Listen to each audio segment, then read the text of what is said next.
राम जी के मंदिर में जाएंगे तो राम जी का श्रृंगार केवल पंडित जी करेंगे, या राम मंदिर के जो पंडा होंगे वो करेंगे। देवी के मंदिर में जाओगे तो देवी जी का श्रृंगार पंडित जी करेंगे, या जो वहां पर मठाधीश पीठाधीश जो होंगे वो करेंगे। कृष्ण मंदिर में जाएंगे तो उनका श्रृंगार भी भगवान पंडित ही करेंगे, या वहां का जो पंडा होगा वो करेगा। पर पूरी दुनिया में केवल एक देव महादेव ही एक ऐसे हैं कि जिस मंदिर में जाओ लोटा भर के पानी चढ़ाओ और तुम्हारी मर्जी पड़े जैसा श्रृंगार करे। शंकर कहीं भेदित नहीं है, शिव कहीं भेद नहीं।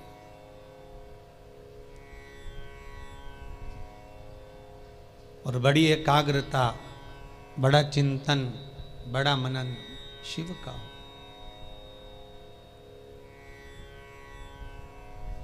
सब दूर जाकर झोली फैलाकर कहना पड़ेगा कि हमको ये दे दीजिए। शंकर के पास जाकर झोली फैलाकर कहना नहीं पड़ेगा कि हमको दे दीजिए। केवल अगर आप शंकर के चरणारविंद तक पहुँचे हो या शिव महापुराण तक कभी भूल से भी आप पहुँच गए हो तो ये आप आने वाले नहीं हो, आपकी सामर्थ्यता नहीं है कि आप शंकर के करीब पहुँच जाएं, शिव महापुराण तक पहुँच जाएं। ये तो स्वयं शंकर को कोई करुणा करना होगी, शंकर को कोई दया करना होगी, कुछ कृपा करना होगा। इसलिए बाबा ने आपको बुला लिया, बाबा ने आपको दर्शन दे दिया। वो शिव कर से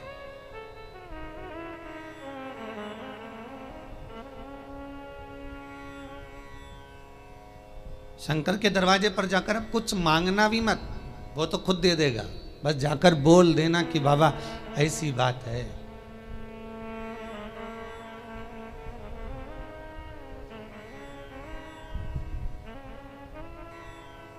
कल इंदौर से एक भैया आए थे, उन्होंने माइक लेकर बोला था, ध्यान होगा कि उन्होंने माइक लेकर उसको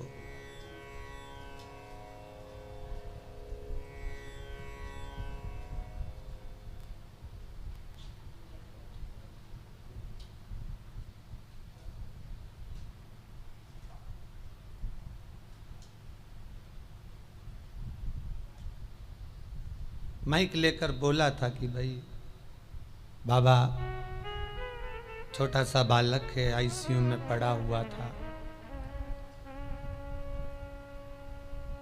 पर भगवान शिव की करुणा ऐसी हुई, उसने कोई उपाय ऐसा कर लिया कि बालक आईसीयू से भी हट गया और यहाँ वो लेकर भी आ गए। आपकी उपासना, आपका भजन, आपका कीर्तन, आपका नाम जाप, आपका स्मरण कभी खाली नहीं जाता, कभी नहीं। वो भक्ति के एक पन्ने पर लिखा हुआ है।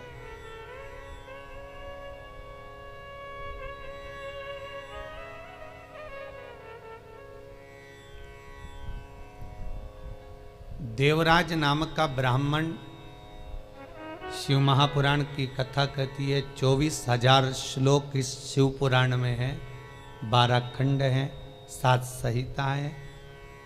उसमें देवराज का जो चरित्र है, जो देवराज पहले तो सत्कर्मी था, भजनावली था, भगवान की भक्ति में डूबा हुआ था, भगवान का स्मरण में डूबा हुआ था, भगवत नाम में डूबा हुआ था।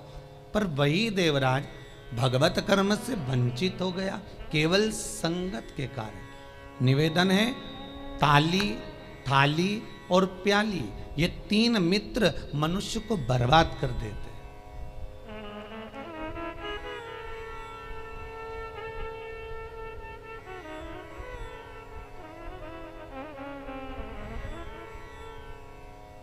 एक प्रशंसा करने वालों से दूर रहना, बहुत जल्दी बर्बाद करेंगे ये महाराज।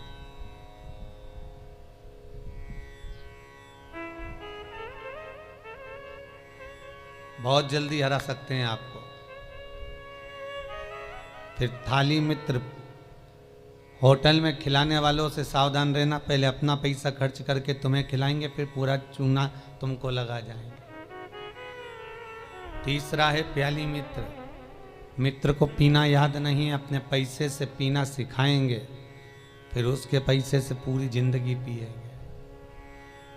ताली, थाली, प्याली, ये तीन मित्र बर्बाद करने वाले हैं। इन मित्रों से बचना बहुत कठिन है महाराज, बहुत कठिन। और अभी जो समय चल रहा है, कलयुग का जो प्रथम चरण चल रहा है, इसमें अगर कोई अच्छा बताने वाला होगा ना, रोकने वाला होगा ना, सतमार्ग बताने वाला होगा, कोई आपको गलत मार्ग से हटाने वाला होगा, तो वो बुरा लगता है। और जो आपको खड्डे में ले जाकर पटक दे, चूना लगा दे, लाखों करोड़ों में नीचे उतार दे, व्यापार व्यवसाय में कहीं ना कहीं ले जाकर गलत काम में तुमको फंसा दे, वो तुम्हें बहुत अच्छा लगेगा।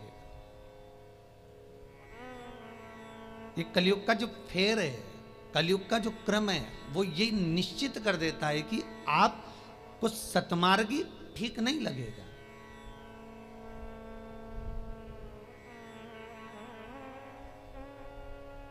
इस व्यासपीठ से कितने उपाय बताए जाते हैं, हर चीज का उपाय है और लोग कर भी रहे हैं और फायदा भी है, पर उस उपाय को कई लोग ऐसे हैं कि करते ही नहीं है। फिर किसी ज्योतिषाचार्य के पास पहुंचे, फिर किसी कहीं जाकर पूछ लिया, कहीं बाबा जोगी आ रहे होंगे उनके पास पहुंच गए, किसी का सिर घूम रहा होगा, माँ गेहूँ दाना लेके पहुंच गए, कहीं नारियल लेके पहुंच गए, फिर उनसे जाकर पूछेंगे, बताओ माता जी, बताओ पिताजी, हमको ये हो गया, हमको वो हो गया, और माता जी पिताजी बस तुमसे धन लूट सकते हैं। बताएं क्या?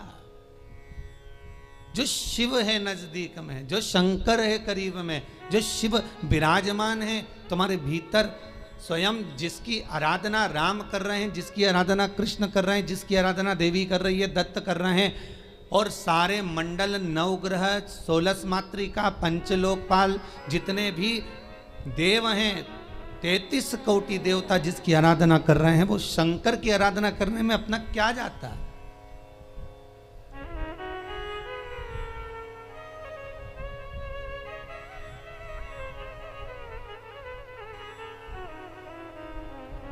स्वयं भगवान कृष्ण को जब पूतना दूध पिलाने के लिए आई और विष पिलाने के लिए पूतना आ गई, तब भगवान कृष्ण दूध तो पी लिए, पर जब विष पीने का समय आया तो भगवान कृष्ण उसी समय पर शंकर भगवान को याद करते हैं। भोलेनाथ जी आओ। शंकर भगवान ने पूछा क्यों कृष्ण? कन्हैया जी कहते हैं दूध तो मैं पी सकता हूं, पर विष पीना मेरी सामर्थ्यता नहीं है, इसलिए आप मेरे गले में आकर बैठ जाओ। भगवान शंकर भगवान कृष्ण के गले में आकर बैठ गए और सारा विष पूतना का पी गए। स्तनों का जो विष था जब शंकर भगवान पिए तो शंकर भगवान को भी चक्कर आ गए। चक्कर आकर नीचे की ओर भगवान गिरे। तब भगवान कृष्ण को लगा करूं क्या? भगवान ने एड़ी का प्रहार करा और मानसी गंगा को प्रकट करा। गंगा का जल शंकर भगवान पर चढ़ाया, तब जाकर भगवान शिव के चक्कर मिटे। इसलिए आज भी उस मंदिर का नाम चकलेश्वर महादेव है।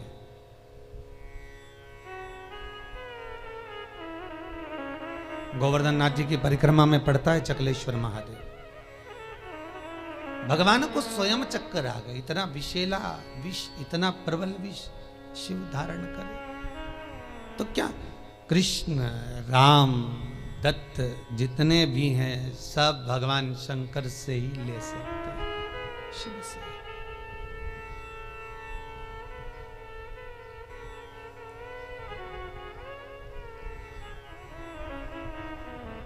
और कभी खजाना कम ना होता उसके दरवाजे का, वो लुटाता रहता है। अंबारियों में लुटाया उसने।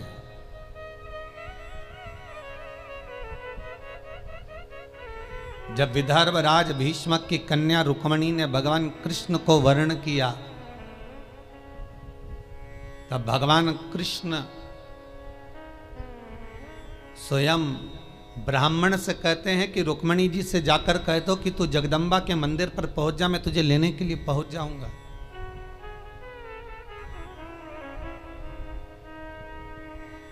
क्योंकि भगवान कृष्ण जानते हैं एक शंकर का मंदिर और एक देवी का मंदिर, ये दो मंदिर के दरवाजे कभी बंद नहीं होते, कभी बंद नहीं। देवी मां है, मां अगर रात को भी सो रही है और बच्चे की आहट सुनाई दे जाए तो मां जाग जाती है। माता का दरबार, माता का मंदिर कभी बंद नहीं होता। हाँ, माता जी का श्रृंगार वगैरह थोड़ा बहुत करना हो तो भले थोड़ी देर बंद कर दे, पर माता का मंदिर बंद नहीं होता। कभी जाना वैष्णो देवी, रात भर दर्शन चलते हैं। कभी जाना देवास की टेकरी, रात भर दर्शन चलते हैं। कभी जाना मैयर, कभी बिजासन। तुम जितने देवी के मंदिर में जाओगे, चाहे मनसा जाओ, कामाख्या जाओ, चाहे चिंतपूर्णी, नैना, ज्वाला, सारे मंदिरों में रात भर दर्शन होते हैं। क्यों? क्योंकि माँ अपने बच्चों को जागता हुआ देखती है तो माँ सो नहीं सकती। एक जगदम्बा और एक शंकर। शंकर का मंदिर भी कभी बंद, हाँ ये चोरों से बचाने के लिए भले मंदिर में ताला लगा दिया जाए, पर शिव का मंदिर भी बंद नहीं होता। तो शंकर का मंदिर क्यों नहीं बंद होता? तो शंकर भगवान की कथा कहती है क्योंकि शंकर शमशान में निवास करते हैं। शमशान का गेट काहे को बंद करेंगे? वहां कौन आ रहा है? वहां तो कभी भी आ सकते।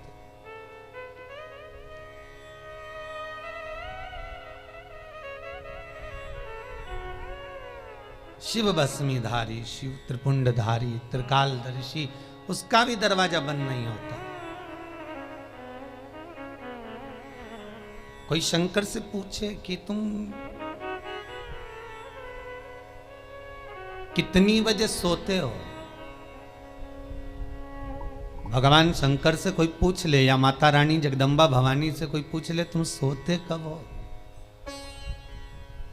चलो वो भी जाने दो, तुम घर की माँ से पूछ लेना, माँ तो कितनी बजे सोती है? जरा सी बच्चे की आहट आई, जग जाएगी। भले बच्चा छोटा है तब की भी बात जान दो। बच्चा अगर बड़ा भी हो गया ना, कॉलेज भी पढ़ रहा है हो, बच्ची नौकरी वोकरी भी करने की तैयारी कर रहा हो या नौकरी कर भी रहा हो ना, तो भी माता का हृदय माता का होता है। अगर बच्चे की जरा सी रात्रि को पढ़ने बैठा हुआ है, बैठा भले बड़ा बच्चा है और रात को अगर पढ़ाई कर रहा है, कितनी बजे बेटा पढ़ने बैठा और कितनी बजे तक पढ़ा, माता को बेटे को बताने की जरूरत नहीं होती। बेटा बताए ना माँ को तो भी माँ जान जाती है कि रात को तू 4 बजे तक पढ़ रहा था, ले मैं चाय बना कर ला देती। ये माता की आहट है, ये माता की वात्सल्यता है, ये माता की करुणा है।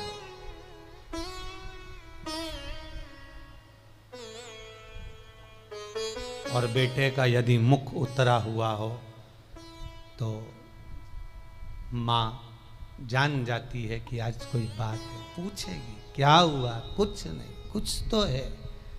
अगर बच्चा उस दिन नहीं बताएगा तो 2 दिन बाद मालूम पड़ जाएगा, पर माता को मालूम पड़ेगा। मेरी माँ जगतजननी जगदम्बा दुर्गा भवानी से कोई पूछे कि तुम सोती कब हो, कोई शंकर त्रिकालदर्शी कैलाशी अविनाशी से पूछे तुम सोते कब हो, तुम विश्राम कब करते हो, तुम्हें निंद्रा कब आती है। भगवान ब्रह्मा को एक क्षण की निंद्रा आई और वेद हाथ से खसक गए। हयग्रीवा ने वेद ले लिए, तब भगवान तुरंत पधार कर वेद ला कर दिए।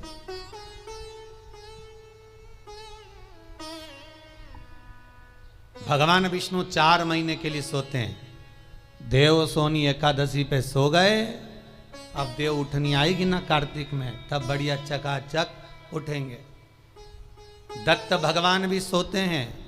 सारे 33 कोटि देवताओं के सोने का श्रृंखला लिखी हुई है कि कौन देवता कहाँ कितने समय के लिए विश्राम करता है, कितने समय के लिए आराम करता है, कितने समय के लिए कौन सा देवता कब निंद्रा ग्रहण करते हैं, ये सब कुछ शास्त्रों में लिखा हुआ है। पर एक देव अधिदेव महादेव के लिए कहीं नहीं लिखा कि शंकर भगवान कितनी घड़ी, कितने पल, कितने क्षण सोते हों। एक शिव के लिए और एक जगत जननी जगदम्बा अम्बा माता पार्वती के लिए कहीं नहीं लिखा कि ये सोते हो। गणेश जी का भी विश्राम लिखा है कि गणेश जी भी विश्राम करते हैं। कार्तिकेय का विश्राम लिखा है, कार्तिकेय विश्राम करते हैं। शंकर भगवान की कन्याएं जया, विषहरा, शामरीवारी, दोतली, देव, इनका भी लिखा है, इनका भी वर्णन लिखा है। जया, विषहरा, शामरीवारी, दोतली और देव, ये पांचों कन्या शाम को ठीक प्रदोष काल के समय पर विश्राम ले लेती है। इसलिए प्रदोष काल के समय, जैसे सूर्य अस्त होने का जब समय आने लगता है, प्रदोष काल जब आने लगता है, तब शंकर जी के ऊपर जो जलाधारी लगी रहती है, जिसमें से बूंद बूंद पानी गिरता है, वो जलाधारी को हटा दिया जाता है।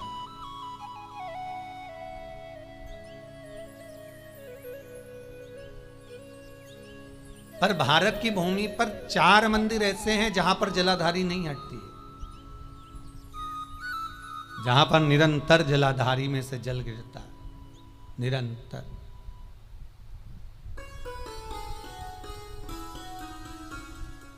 प्रदोष काल के समय जया, विषहरा, शामरीबारी, दोतली जो शंकर भगवान की कन्या है, ये भी विश्राम कर लेती है।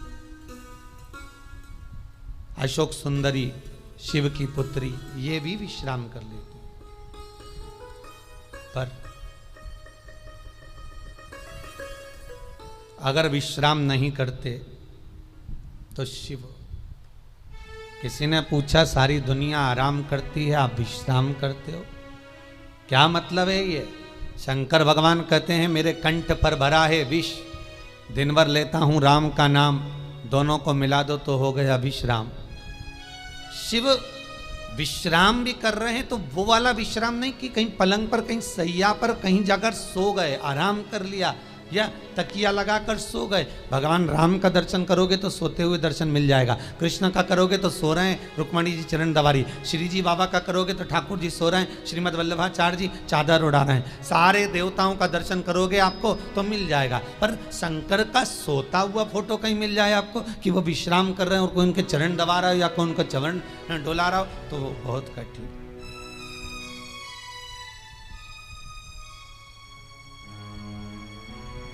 बेटा यदि पुकारे,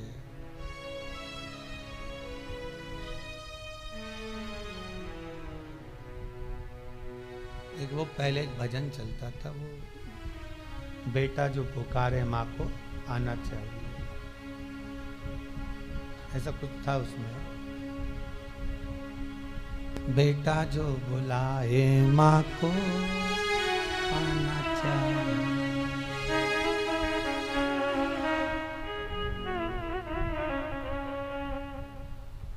माता के चरणों में शीश नवाना चाहिए, बेटा जो बुलाए माँ को आना चाहिए। वो बुलाए, माँ भी जाग रही है अपनी संतान के लिए। अभी ये 7 दिन की जो पुरुषोत्तम शिव महापुराण की कथा है, ये जब विराम होगी उसके बाद में शिव शक्ति शिव पुराण प्रारंभ होगी। उसमें सारे माता के एक एक भाव, जगत जननी जगदम्बा ने अपनी बिछोड़ी चूड़ी केश फेंक कर भी किस किस का उद्धार कर दिया और किस किस को मार दिया, वो तक का वर्णन है मारा। नवरात्र में अपन सुनेंगे कथा।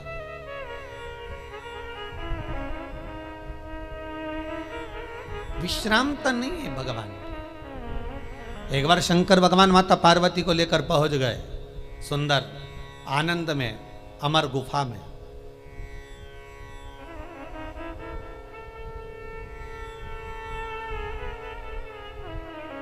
जिस अमर गुफा में शंकर पार्वती जी को अमर कथा सुना है, केवल पार्वती को नहीं, केवल माता पार्वती को अमर कथा नहीं सुनाई है भगवान शंकर ने अमर गुफा में।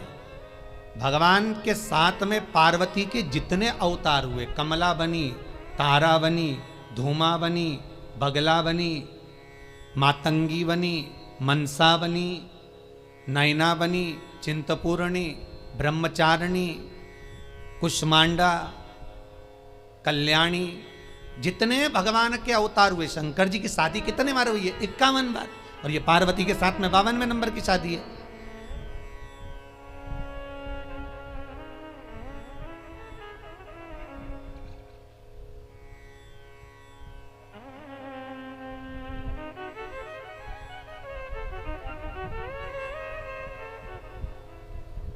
कई बार ये भगवान की शादियों के पीछे भी झगड़ा होने लगता है, भाई लोग उसमें भी झगड़ लेते।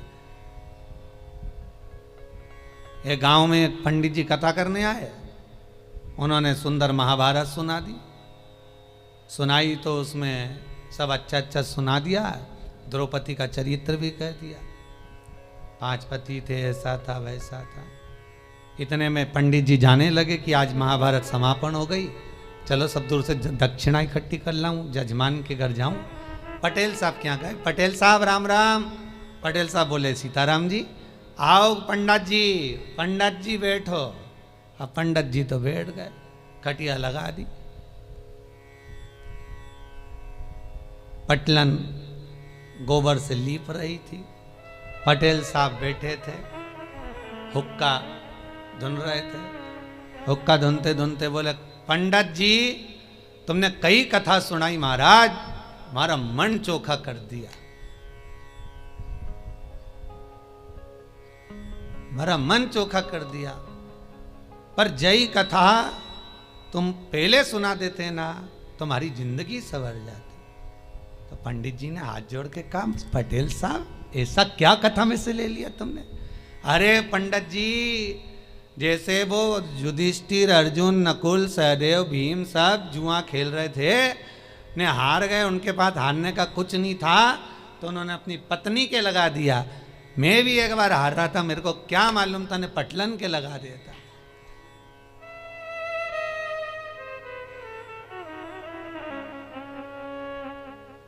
अब तो पटलन गोबर लीपती लीपती उठ के खड़ी हुई, इतना सारा घूंघट करके बोली, पंडित जी सही में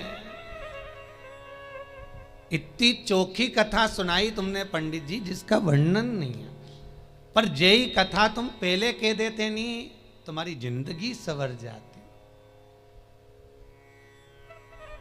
द्रौपदी के 5 पति जैसी मैं भी करके लिया थी।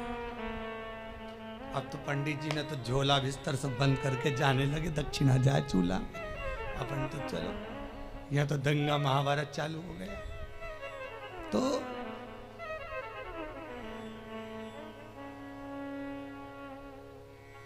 केवल पार्वती को अमर कथा नहीं सुनाई जा रही है, शिव महापुराण की कथा कह रही है, पार्वती अकेली कथा नहीं सुन रही है। पहले जितने भगवान शंकर के साथ में पार्वती के अवतार हुए हैं, जन्म हुए हैं, हर जन्म में पार्वती शिव के साथ अमर गुफा में कथा श्रवण करने के लिए गई। हर अवतार में, चाहे उमा हो, महेश हो, हर अवतार।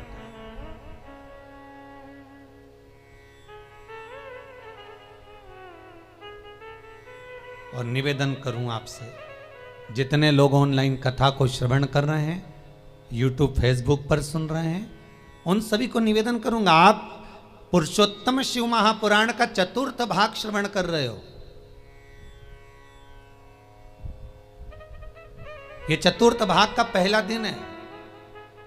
आप अगर पूरी कथा को श्रवण कर रहे हैं, सावन से सुन रहे हैं, भादो से सुन रहे हैं, जितने भी समय से आप कथा सुन रहे हो, वो आपकी मर्जी है। पर शिव महापुराण की कथा कहती है कि जैसे पार्वती बार बार जन्म ली है और जन्म लेकर अमर गुफा में कथा श्रवण करने के लिए गई है, शिव महापुराण की कथा कहती है जो एक बार एकाग्र चित्त मन से शंकर की कथा को सुनता है, ये इसका एक जन्म नहीं, ना जाने कितने जन्म का पुण्य इसका प्रबल होता है, तब जाकर ये शंकर की कथा को श्रवण कर पाता, तब ये शिव का अनुमोदन कर पाता। कितने जन्म, 84 लाख योनियों में 20 लाख योनि तो ये पेड़ पौधे की है।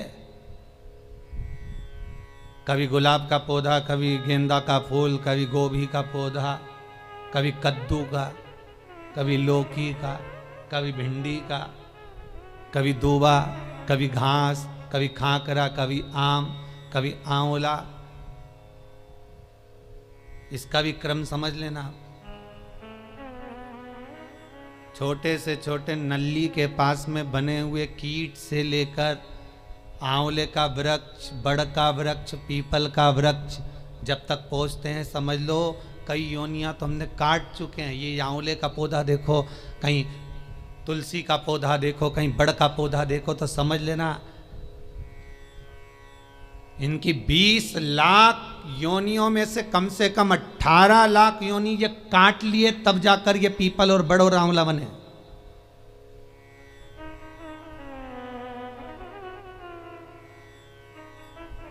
चौरासी लाख योनियों में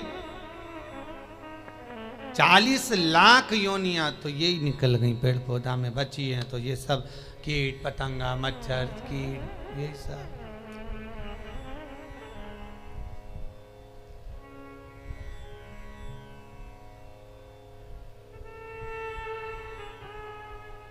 अब एक ये कोरोना महामारी हो गई, ये 84 लाख योनि में नहीं है, ये कहीं अलग से ही आ गई। ये जो जीव जंतु है,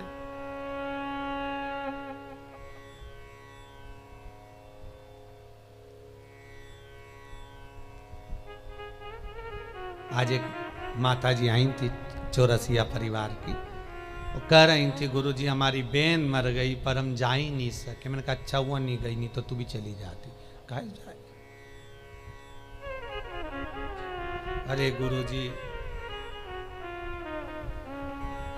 ऐसी बीमारी आई कि रिश्तेदार उन मर रहे पर जा नहीं सक रहे। हमने कहा बिल्कुल मत जाना, नहीं तो ऊपर मीटिंग करते हुए मिलोगे, बिल्कुल ना जाइए। इतनी बुरी बीमारी, बेटा बाप को ना देख पा रहा है, बाप बेटे को ना देख पा रहा है, भाई बंधु को ना देख पा रहा है, कुटुंब कबीले को ना देख पा रहा। और तो और जब मर गया तो 13वें का भोजन खाने बामन भी नहीं आ रहा है। कितना विचित्र है।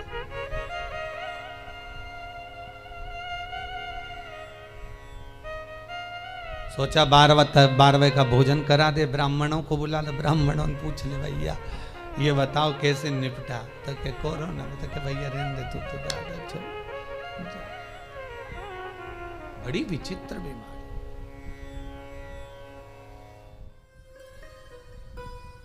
और मान लो बहुत ज्यादा दुख है, बहुत ज्यादा तकलीफ है, बहुत कष्ट है, तो फिर विष्णु पुराण का एक उपाय जरूर कर देखना।